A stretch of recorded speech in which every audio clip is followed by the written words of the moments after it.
अस्सलाम वालेकुम dear students of 10th class. मुताला पाकिस्तान और हमारा लेक्चर नंबर 17 और चैप्टर नंबर 2 हमारा चल रहा है। जैसे ख़ारजा पॉलिसी के हवाले से बातचीत हो रही थी, हमारे ख़ारजा पॉलिसी के मकासद, पाक चीन ताल्लुकात और पाक भारत ताल्लुकात, क्योंकि पड़ोसी मुल्कों के साथ ताल्लुकात की गुफ्तगू जो है ये पिछले लेक्चर्स में जारी है। तो अभी 2 मुल्क हमारे बाकी थे, एक अब ईरान जिसको आज हम डिस्कस करेंगे और दूसरा हमारे पास रह जाएगा अफ़गानिस्तान। तो आज हमारा टॉपिक है ये है पाक ईरान ताल्लुकात। याद रहे कि इस टॉपिक में जगह अब किताब पर देखें तो उसके ऊपर कोई हेडिंग्स नहीं बनी हुई, तो आपने जो मैं साथ हेडिंग बताता जा रहा हूँ इसको आपने सही से दर्ज करते जाना है। तो हमारी सबसे पहली हेडिंग आएगी, वो है पड़ोसी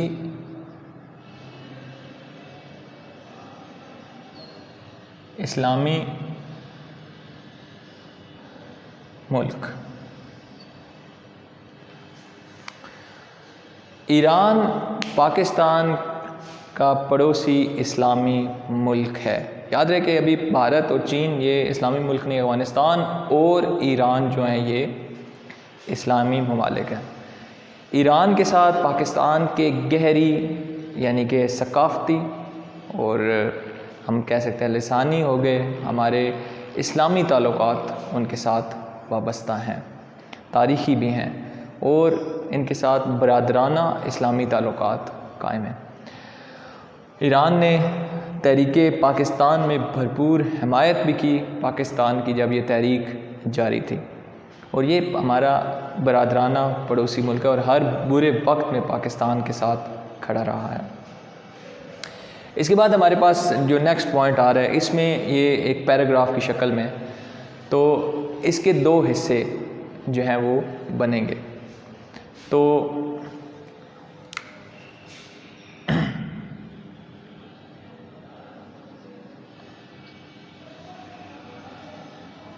यहाँ पर आप लिखेंगे दौरा ईरान। ये मैं 2 डेट्स लिख रहा हूँ।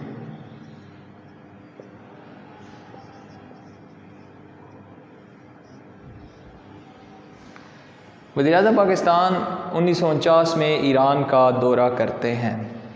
खैर सगाली के हवाले से ये दौरा किया जाता है और मुख्तलिफ़ माहदात पर दस्तखत होते हैं, आपसी ताल्लुकात को फ़रोग़ देने की बात की जाती है।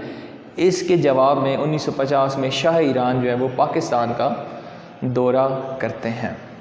ठीक है, शाह ईरान जो है फिर 1950 में पाकिस्तान का दौरा करते हैं।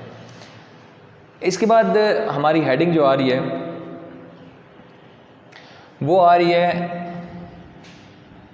हम यहाँ पर लिखेंगे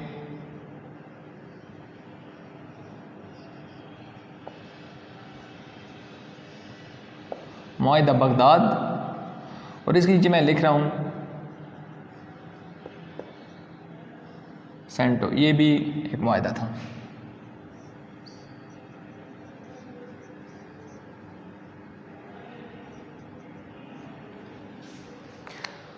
मुआहिदा बगदाद, ये मैं तारीख लिख रहा हूँ 1958। ये जो मुल्क थे पाकिस्तान और ईरान, इसको सोवियत यूनियन से शदीद ख़तरा था। सोवियत यानी कि रशिया से इनको ख़तरात लाते। इस पूरे रीजन को अगर देखा जाए, तुर्की, ईरान, पाकिस्तान, बरतानिया, ये बिलखुसूस सारे इसमें शामिल थे।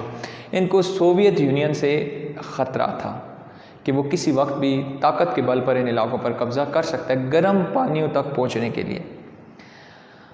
सोवियत यूनियन की ताकत को मद्देनज़र रखते हुए अमेरिका ये नहीं चाहता था कि वो इन इलाकों पर कब्ज़ा करे, या ये इन इलाकों पर कब्ज़ा करने के बाद वो दुनिया में एक बड़ी यानी कि सुपर पावर बन जाएगा। तो अमेरिका पुष्टपनाही कर रहा था एक मुआहदे की। उसमें कौन कौन शामिल थे उस मुआहदे में? ये मुआहदा जो था इसमें तुर्की, बरतानिया, इराक, ईरान और पाकिस्तान शामिल थे। इन्होंने एक मुआहदा किया, इसकी पुष्टपनाही जो था वो कर रहा था अमेरिका, और इस मुआहदे को नाम दिया गया मुआहदा बगदाद। क्या नाम दिया गया? मुआहिदा बगदाद। 1958 में जब इनकलाबी ईरान आया, इराक में इनकलाब आ गया, तो इराक इस मुआहिदे से बाहर हो गया और इसको नाम दिया गया सेंटो। क्या नाम दिया गया? सेंटो। इराक इस मुआहिदे से बाहर हो जाता है और सेंटो, जिसको कहते हैं सेंट्रल ट्रीटी, यानी कि मुआहिदा बगदाद का नया नाम जो है ये फिर क्या रखा गया? सेंटो रखा गया। और उसमें फिर कौन से ममालिक शामिल थे? बरतानिया, अमरीका उसकी पश्तनाई करा था, ईरान, तुर्की और पाकिस्तान इसके वो मुल्क रह गए। और इस मुआहिदे को क्या कहा जाता था फिर मुआहिदा बगदाद के बाद? सेंटो, क्योंकि 1958 में इराक जो है ये मुआहिदे से बाहर हो गया था। इसके बाद हम हेडिंग देखते हैं, हमारे पास आती है हेडिंग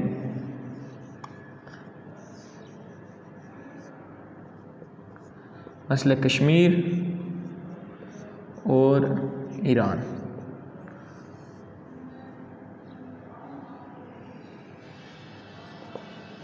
मसले कश्मीर पर ईरान का वही मौक़िफ़ है जो पाकिस्तान का है।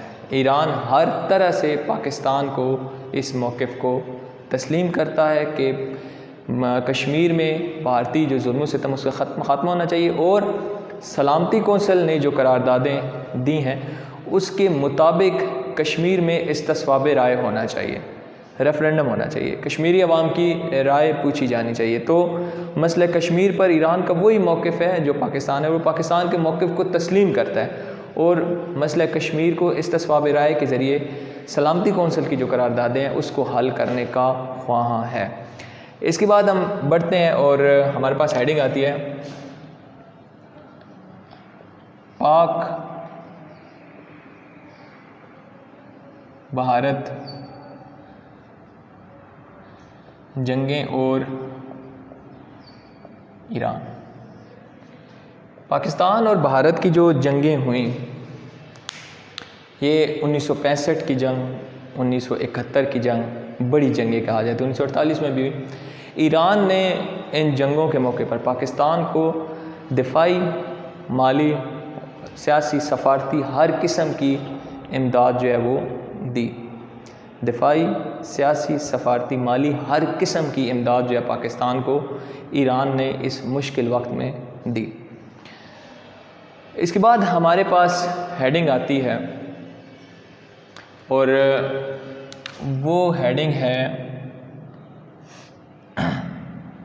हम बढ़ते हैं आगे।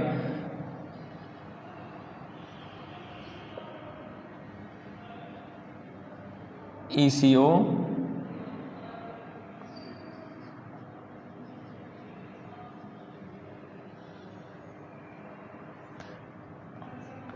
RCD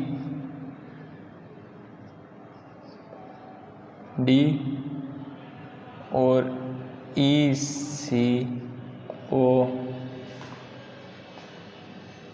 का क़याम।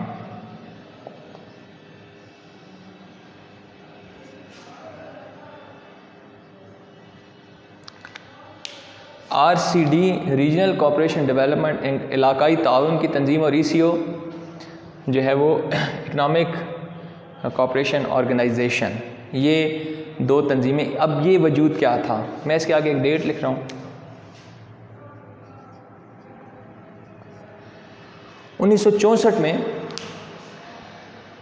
सदर पाकिस्तान, सदर ईरान और जो हमारे पास आ जाते हैं तुर्की के सदर, इनके दरमियान एक मीटिंग हुई बगदाद में।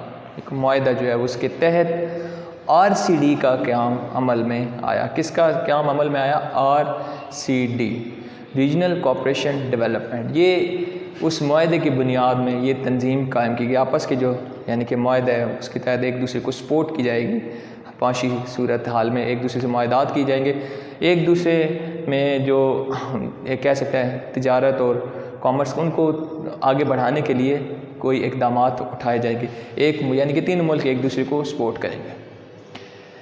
इसके बाद क्या होता है कि इस तंजीम को फ़ाल किया जाता है 1985 में। कब फ़ाल किया जाता है? 1985 में। और इसका नाम दिया जाता है ECO, इकनॉमिक कोऑपरेशन ऑर्गेनाइजेशन, इक़्तिसादी ताउन की तंजीम। और इसमें फिर क्या होता है कि अब इसके रुकन ममालिक की तादाद 10 हो गई, यानी कि 3 मुल्कों से फिर ये बात आगे बढ़ जाती। और इसमें जो वस्त एशिया के मुल्क हैं, ठीक है, जिनमें Azerbaijan, Uzbekistan, Tajikistan, Turkmenistan, Uzbekistan, Kyrgyzstan वगैरह शामिल हैं, ये भी इसमें शमूलियत इख्तियार कर जाते हैं। खैर, अब जो ये ECO है, इसकी तादाद जो है वो कितनी है? इसकी तादाद है 10। इसके बाद हमारे पास हेडिंग आती है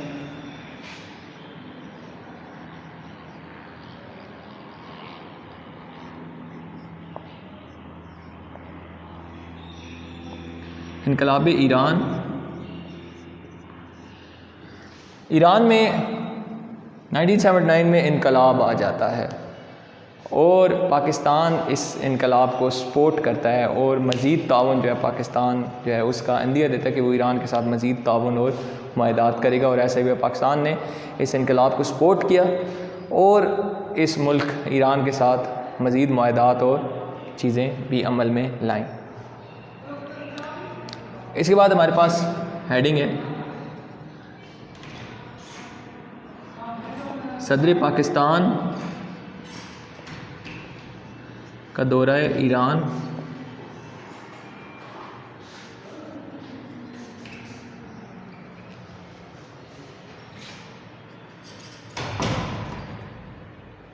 सदर पाकिस्तान का दौरा ईरान, ठीक है।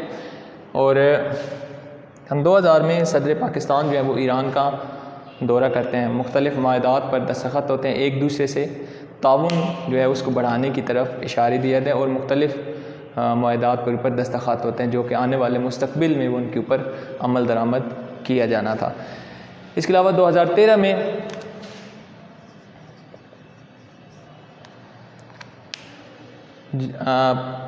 पाकिस्तान, ईरान और भारत के दरमियान गैस पाइपलाइन का जायज़ा सदर पाकिस्तान जो है वो लेते हैं कि इस मंसूबे से पाकिस्तान को कितना फ़ायदा हो सकता है और मुस्तकबिल में पाकिस्तान की सलाहियत में कितना इजाफ़ा हो सकता है। तो 2013 में सदर पाकिस्तान जो है वो ये दौरा जो इनके पाकिस्तान के अंदर ये जो सूरत हाल है कि वो गैस पाइपलाइन ईरान, फिर पाकिस्तान और फिर हिंदुस्तान तक जाएगी, वो पाकिस्तान के लिए कितनी फ़ायदेमंद होगी, इस चीज़ का जायज़ा लिया जाता है। तो हमारा ये शॉर्ट सा टॉपिक था और यहाँ पर ये मुकम्मल होता है। इसको दोबारा से एक दफ़ा देख लेते हैं। आप जब इस एक आपके इम्तहानी नुक्ता नज़र से बड़ा इम्पॉर्टेंट लॉन्ग क्वेश्चन भी आप समझ लिए आता है, तो इसके ऊपर ज़रा दोबारा से रोशनी डालें। पड़ोसी इस्लामी मुल्क में आप लिखेंगे कि ये हमारा पड़ोसी इस्लामी बरादर मुल्क है, हमारे इसके साथ तारीख़ी, सकाफ़ती और मज़हबी ताल्लुकात हैं और पाकिस्तान के साथ हर बुरे वक्त में ईरान साथ खड़ा रहा है, ये लिखेंगे।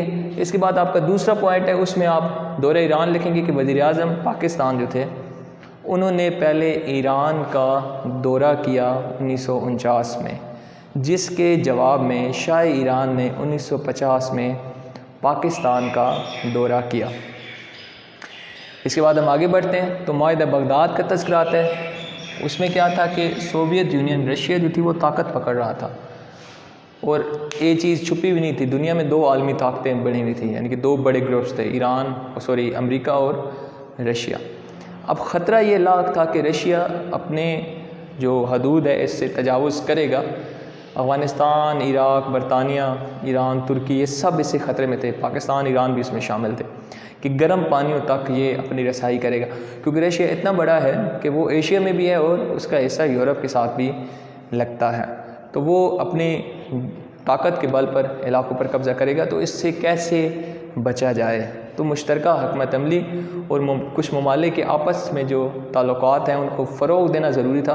दिफाई नुक्ता नज़र से कुछ मुल्कों का इकट्ठा होना ज़रूरी था कि अगर रशिया में से किसी पर भी हमला करता है तो तमाम बाकी मुल्क इसके साथ होकर रशिया का मुकाबला करेंगे। इस सिलसिले में अमेरिका ने एक मुआहिदा, उसकी सरपरस्ती की, उसकी पुष्टपनाही की, उसको मुआहिदा बगदाद कहा गया। उस वक्त के जो मुल्क उसमें शामिल थे उसमें तुर्की, इराक़, बरतानिया, ईरान और पाकिस्तान शामिल थे।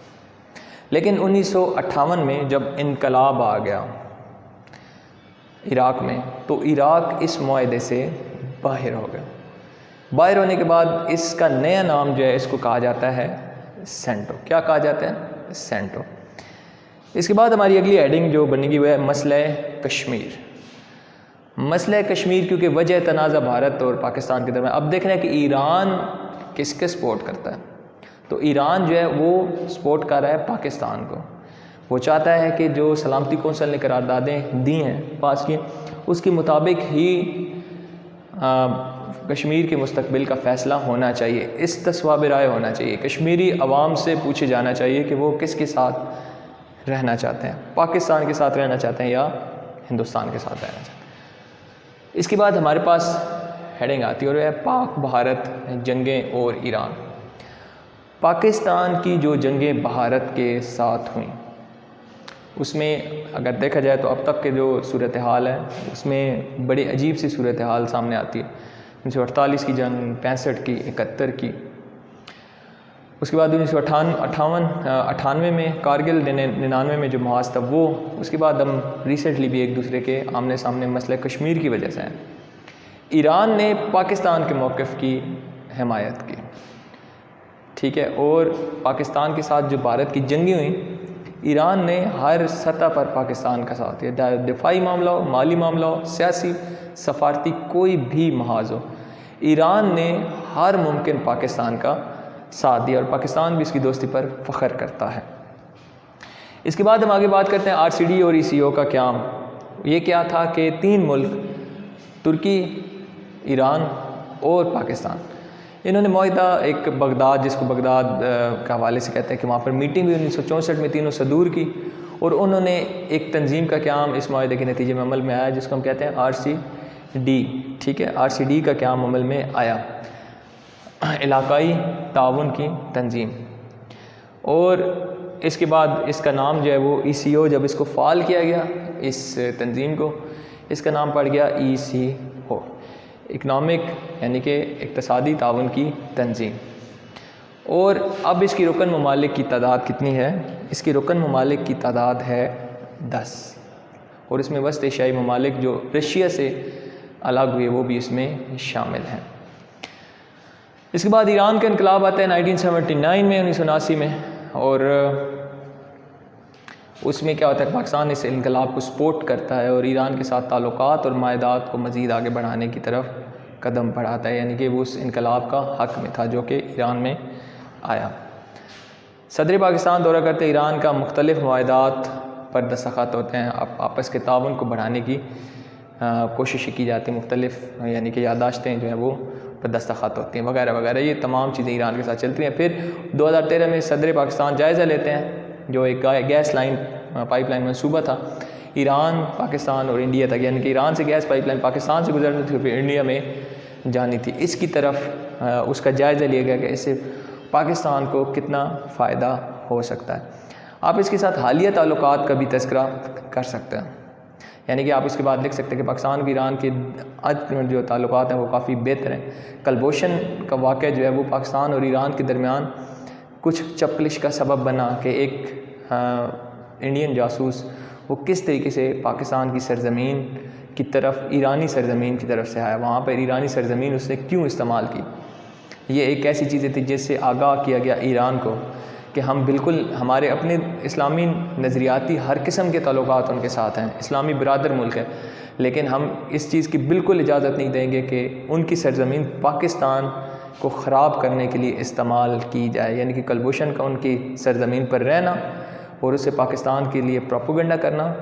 तो पाकिस्तान ने वाज़ेह अल्फाज में कहा कि दोस्ती अपनी जगह, लेकिन नज़रियाती और ख़ुद मुख्तारी और सालमियत के मामलात में अगर कोई इस्लामी मुल्क भी पाकिस्तान के साथ नहीं देगा या ऐसे इक़दाम करेगा तो फिर उनसे भी अच्छी तवक्को नहीं रखी जाएगी। बड़ा वाज़ेह पैगाम जो है ये ईरान तक पहुँचाएगा और इस पर नहायत यानी कि एहतजाज ही किया गया कि ईरान की सरज़मीन को क्यों कलभूषण सिंह ने इस्तेमाल किया। तो ये दीगर यानी कि पाकिस्तान और ईरान के साथ ताल्लुकात अच्छे तो चल ही रहे हैं, आप इसका तस्करा कर सकते हैं, पाकिस्तान हर लिहाज से उसको सपोर्ट करता है, लेकिन कुछ ऐसे बीच में वाक़यात हुए, कलभूषण सिंह का वाक़या भी आप इसमें जो आप कह सकते हैं कि हालिया यानी कि हालिया वाक़यात की हेडिंग बना के अहम वाक़यात या मौजूदा सूरत हाल की हेडिंग बना सकते हैं और उसमें 3-4 लाइनें जो हैं वो आप इसमें दर्ज कर सकते हैं। अब बढ़ते हैं इसकी, अगर कोई शॉर्ट क्वेश्चन या वो निकलता है MCQ, तो आप इसमें लिख सकते हैं वज़ीर-ए-आज़म पाकिस्तान ने सबसे पहले ईरान का दौरा कब किया। ये इसमें आपके ऑप्शन आ सकते हैं। शाह ईरान ने पाकिस्तान का दौरा कब किया, MCQs इन दोनों के बन सकते हैं। मुआहिदा बगदाद में से इराक कब निकल गया, ये शॉर्ट क्वेश्चन आ सकता है, ये MCQ भी आ सकता है। सेंटो किसे कहते हैं, ठीक है, सेंट्रल ट्रीटी, इसमें कौन कौन से मुल्क शामिल थे, कौन सा मुल्क इसमें से निकल गया। इसके बाद RCD और ECO के मतलब आप कह सकते हैं कि उसकी तंजीम का क़याम कब अमल में आया, इसको फ़ाल कब किया गया, ECO का क़याम कब गया। ये दोनों आपके आ जाएंगे MCQs। या RCD और ECO के मतलब आप क्या जानते हैं, ये आपका शॉर्ट क्वेश्चन भी इसमें बन सकता है। इनकलाब ईरान के हवाले से बात करें कि इनकलाब ईरान कब आया, तो ये डेट आपका MCQ जो है वो इसमें से बन जाएगा। सदर पाकिस्तान ने कब जायज़ा लिया या ईरान का दौरा कब किया, जायज़ा जो है वो मेन है। गैस पाइपलाइन मंसूबा किन 3 ममालिक के दरमियान था, इसका शॉर्ट क्वेश्चन भी यहाँ पर बन सकता है। ये था बेटा आपका आज का टॉपिक। उम्मीद करता हूँ आपको ये टॉपिक अच्छे तरीके से समझ आ जाएगा। इसको कॉपीज़ पे अच्छे तरीके से दर्ज कीजिए ताकि मज़ीद चीज़ें जो हैं इसमें आपको वाज़िया होती चली जाएं, क्योंकि ये इम्पॉर्टेंट आपका इम्तहानी टॉपिक है और आपने इसको बड़ी ही अच्छे तरीके से लिखना है। हेडिंग्स लाजमी बीच में लिखिएगा और हेडिंग्स को ऊपर नीचे नहीं करना, क्योंकि ये सारे वाक़यात हैं। अगर आप देखें यहाँ से पाकिस्तान बनता है 1947, उसके बाद 49, 50, 58 ये तारीख, ये देखें यहाँ पर जंगें जैसे 65, 71 की बात हुई है, फिर 64 और 85, ठीक है, 1900 यहाँ पर इनकलाब आया और फिर हम 2013 तक यहाँ तक आए। तो आपने तमाम वाक़यात को मुकम्मल तरतीब के साथ इसको रखना है और साथ में जितनी भी हेडिंग्स वाले टॉपिक होते हैं उनको हल्की फुल्की हेडिंग जो है रफ कॉपीज़ पर बना ले, ताकि आपका स्केच एक आपके ज़हन में जो है वो बन जाए, ताकि बेहतर तरीके से आपका ये टॉपिक जो है इख्तिताम पज़ीर और अच्छी तरीके से अटैम्प्ट हुआ, आपके नंबर इसमें अच्छे मिलेंगे। नेक्स्ट टॉपिक हमारा आएगा पाकिस्तान और अफ़गानिस्तान के ताल्लुकात, ठीक है, और उसके बाद हमारा पड़ोसी मुल्कों के साथ ये ताल्लुकात है, ये मामला यहाँ पर ख़त्म होगा। फिर हम मज़ीद कुछ मुल्कों के साथ जो अहम चीज़ें हैं वो हम देखेंगे कि वो ताल्लुकात कैसे रहे हैं, और ये ज़रा थोड़ा सा तवील टॉपिक है, ये जो है आपको बेहतर तरीके से आपने फिर समझना होगा। तब तक के लिए अल्लाह हाफ़िज़।